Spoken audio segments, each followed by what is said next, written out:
విజయనగర సామ్రాజ్య వైభవానికి చంద్రగిరి కోట నిలువెత్తు సాక్ష్యం. కానీ ఇక్కడ పర్యాటకులను అలరించే లైటింగ్ షో గత 5 ఏళ్లుగా నిలిచిపోయింది. పిడుగుపాటుతో ఆగిపోయిన ఈ రంగుల కాంతులు మళ్లీ ఎప్పుడు వెలుగుతాయో తెలియటం లేదు. కోట్ల విలువైన సాంకేతిక వ్యవస్థ పాడైతే దాన్ని బాగు చేసే నాథుడే కరువయ్యాడు. పర్యాటక శాఖ నిర్లక్ష్యంపై Zee Telugu news special focus.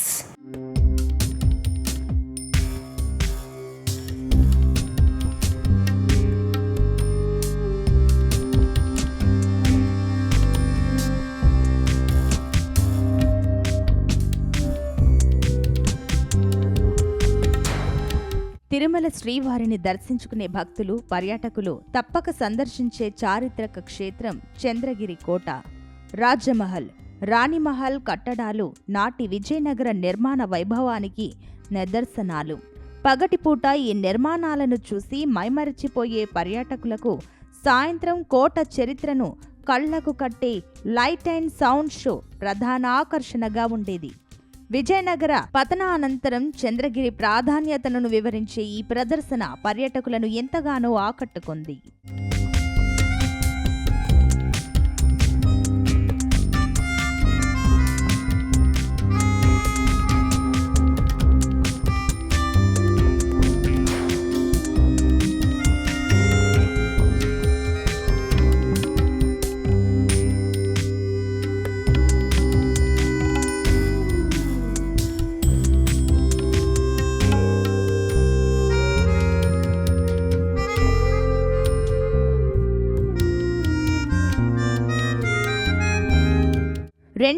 సంవత్సరంలో ప్రారంభమైన ఈ లైటింగ్ షో కోసం అత్యాధునిక సౌండ్ సిస్టమ్, రంగురంగుల లేజర్ ప్రొజెక్టర్లను అమర్చారు. తెలుగు, ఇంగ్లీష్ భాషల్లో మహానటులు ఎన్టీఆర్, అమితాబ్ బచ్చన్ గొంతులతో వినిపించే వాయిస్ ఓవర్లు ఈ ప్రదర్శనకు ప్రాణం పోసేవి. రాయల కాలపు వైభవాన్ని, చరిత్ర ఘట్టాలను కళ్ల ముందు ఉంచే ఈ షోను చూసేందుకు ప్రతిరోజు వందలాది మంది పర్యాటకులు సాయంత్రం కాగానే చంద్రగిరి కోటకు చేరుకునేవారు.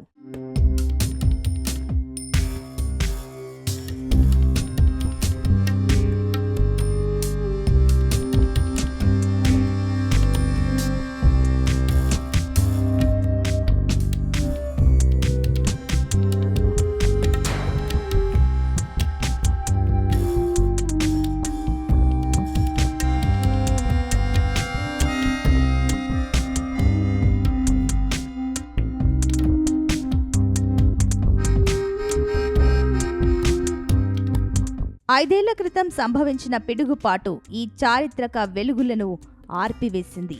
కోట ప్రాంగణంలోని ప్రధాన కంట్రోల్ ప్యానెల్, ప్రొజెక్టర్లు, మదర్ బోర్డులు పూర్తిగా దగ్ధమయ్యాయి. సాంకేతిక పరికరాలు దెబ్బతిన్నాయని అధికారులు చెప్తున్నప్పటికీ 5 ఏళ్లుగా వాటిని పునరుద్ధరించకపోవడంపై తీవ్ర విమర్శలు వ్యక్తమవుతున్నాయి. స్వల్ప మరమ్మతులతో అయ్యే పనికి కూడా ప్రతిపాదనల పేరుతో ఏళ్ల తరబడి కాలయాపన చేస్తుండటంతో పర్యాటకులు నిరాశ చెందుతున్నారు. చంద్రగిరి కోట ఇప్పుడు అది ఒక స్థితిలావతకు చేరిపోయినటువంటి పరిస్థితిని మనం చూస్తూ ఉన్నాం. ఎందుకనంటే చంద్రగిరి కోట అంటేనే పర్యాటకులకు అది ఒక చారిత్రాత్మకమైనటువంటి విషయంగా భావించి ఆ రకంగా వాళ్ళందరి కోసం వచ్చి అక్కడ చూడడం అనేది జరుగుతూ ఉంటుంది. కానీ ఈ మధ్యకాలంలో ఒకసారి గత 2 సంవత్సరాల క్రితం లైటింగ్ కోసం అక్కడ పిడుగు పడింది అని చెప్పిన ఒక ఉద్దేశంతో లైటింగ్ మొత్తం తీసేయడం, తర్వాత పిడుగు పడింది అక్కడ మనుషులు చనిపోతారు అని చెప్పిన ఒక ఉద్దేశంతో దానిపైన ఉన్నటువంటి అన్ని స్థితిలాలన్నింటినీ కూడా ఈరోజు వేరు చేసేసినటువంటి పరిస్థితి కనిపిస్తుంది. దాన్ని పర్యాటకులుగా మార్చాల్సింది పోయి అక్కడ ఏమాత్రం ఏది కూడా సౌండ్ లైటింగ్ కానీ, అక్కడ తాగునీటి సౌకర్యం కానీ, మరుగుదొడ్లు కానీ, ఇతర పర్యాటకకు సంబంధించినటువంటిది ఏ ఒక్కటి కూడా డెవలప్ చేయకపోవడం అనేది చాలా బాధాకరమైనటువంటి విషయం. ఎందుకనంటే తిరుమల తిరుపతి దేవస్థానం ఒక ప్రసిద్ధాత్మకం చెందినటువంటిది. ఇక్కడికి వచ్చినటువంటి ప్రతి వాళ్ళు కూడా తిరుచానూరుకు, ఆ తర్వాత చంద్రగిరి కోటకు వెళ్ళడానికి ఆస్కారం ఉంటుంది. చంద్రగిరి కోటలో పర్యాటక కేంద్రంగా మారిపోయినటువంటి పరిస్థితి కూడా ఆ ప్రాంతంలో ఉంటుంది. కానీ ఆ ప్రాంతానికి సంబంధించిన సందర్శకులకు వెళ్ళాలనుకుంటే కూడా అక్కడ ఏమి మాత్రం కూడా సౌకర్యాలు లేకపోతే ఏ రకంగా ఈరోజు అభివృద్ధి చెందుతుంది? పర్యాటకులకు అభివృద్ధి చెందాలని చెప్పిన ఒకవైపు రాష్ట్ర ప్రభుత్వం భావిస్తూనే మరోవైపు దీనికి డబ్బులు కేటాయించకుండా, నిధులు కేటాయించకుండా ఈరోజు దానన్నింటిని కూడా మూతపడే పరిస్థితి ఏర్పడిపోయింది. ఇది చాలా దారుణమైనటువంటి విషయం. దీని పర్యాటక కేంద్రంగా మార్చాల్సినటువంటి అవసరం ఉంది. కేవలం పర్యాటక ఆకర్షణ మాత్రమే కాకుండా స్థానిక ఆర్థిక వ్యవస్థకు కూడా ఈ లైటింగ్ షో వెన్నుదన్నుగా నిలిచేది. షో నిలిచిపోవడంతో సాయంత్రం వేళల్లో చంద్రగిరి పరిసరాలు వెలవెలబోతున్నాయి. దీనివల్ల పర్యాటక శాఖకు రావాల్సిన ఆదాయంతో పాటుగా స్థానిక గైడ్లు, చిన్న వ్యాపారులు తీవ్రంగా నష్టపోతున్నారు. ఒక్క ఉమ్మడి చిత్తూరు జిల్లాలోనే కాకుండా రాయలసీమలోనే ప్రముఖ పర్యాటక కేంద్రంగా ఉన్న చంద్రగిరిని పర్యాటక శాఖ సవతి తల్లి ప్రేమ చూపిస్తోందని ఆరోపణలు వెల్లువెత్తుతున్నాయి.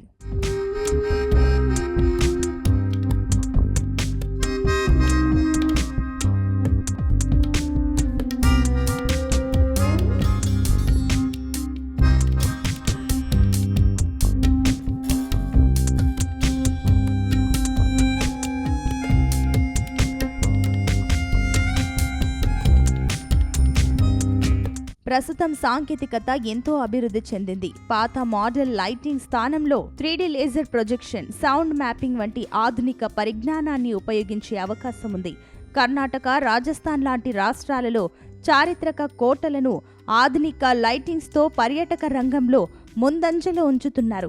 కానీ మన ఏపీ పర్యాటక శాఖ మాత్రం ఉన్న వసతులను కూడా కాపాడుకోలేక చేతులెత్తేసిందనే విమర్శలు వ్యక్తమవుతున్నాయి. ఆ మొత్తం లైట్లతో కూడుకున్నటువంటి డెకరేషన్ ఎక్కడ కూడా లేకపోవడం అనేది చాలా దుర్మార్గమైనటువంటి విషయం. కాబట్టి తక్షణమే లైట్లను ఏర్పాటు చేయాల్సినటువంటి అవసరం ఉంది. అదేవిధంగా దాని శిథిలావస్థలకు చేరుకుంటున్నటువంటి గోడను కూడా మరమ్మతులు చేయించి ఆ రకంగా చేయాలని చెప్పిన అనేది కూడా ఈరోజు మనం ఆ ప్రాంత ప్రజలుగా కోరాల్సినటువంటి అవసరం ఏర్పడిందని చెప్పిన విషయాన్ని రాష్ట్ర ప్రభుత్వం దృష్టికి, పర్యాటక కేంద్రం దృష్టికి తీసుకురావాల్సినటువంటి అవసరం. గతంలో టీటీడీనే దాన్ని టేక్ ఓవర్ చేసుకుని మొత్తం దానికి సంబంధించినటువంటి పాలన చూస్తానని చెప్పినని ఆదికేశ్వర నాయుడు చైర్మన్గా ఉన్నప్పుడు అప్పుడు ప్రకటించడం అనేది జరిగింది. దానికోసం 2-3 సమావేశాలు ఏర్పాటు చేశారు. కానీ ఏర్పాటు చేసినప్పటి నుంచి ఈ రోజు వరకు కూడా మళ్ళా తిరిగి మలిగి దాన్ని చూసినటువంటి పాపాన పోలేదు. అదేవిధంగా అక్కడ ఉన్నటువంటి గోడ మొత్తం కూడా శిథిలాలుగా మారిపోయింది. రాళ్ళన్నీ ఊడి పడిపోతా ఉన్నాయి. అదేవిధంగా దాని గేటుకు సంబంధించినటువంటిది కూడా చెదులు పట్టిపోయినటువంటి పరిస్థితిని మనం చూస్తూ ఉన్నాం.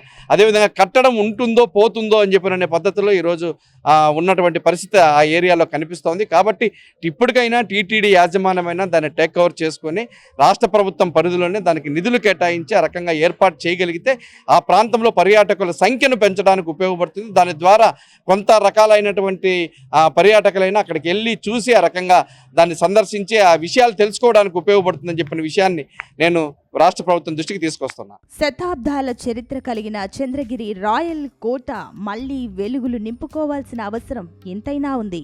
తిరుపతికి వచ్చే లక్షలాది మంది భక్తులకు చంద్రగిరిని ఒక ప్రధాన పర్యాటక హబ్గా తీర్చిదిద్దాలంటే లైటింగ్ షో పునరుద్ధరణ అత్యంత కీలకం. ఇప్పటికైనా పర్యాటక శాఖ ఉన్నతాధికారులు నిద్రమత్తు వీడి నిధులు మంజూరు చేసి చంద్రగిరి కోటపై మళ్లీ కాంతి వెలుగులు విరజిమ్మేలా చర్యలు తీసుకోవాలని స్థానికులు, పర్యాటకులు కోరుతున్నారు.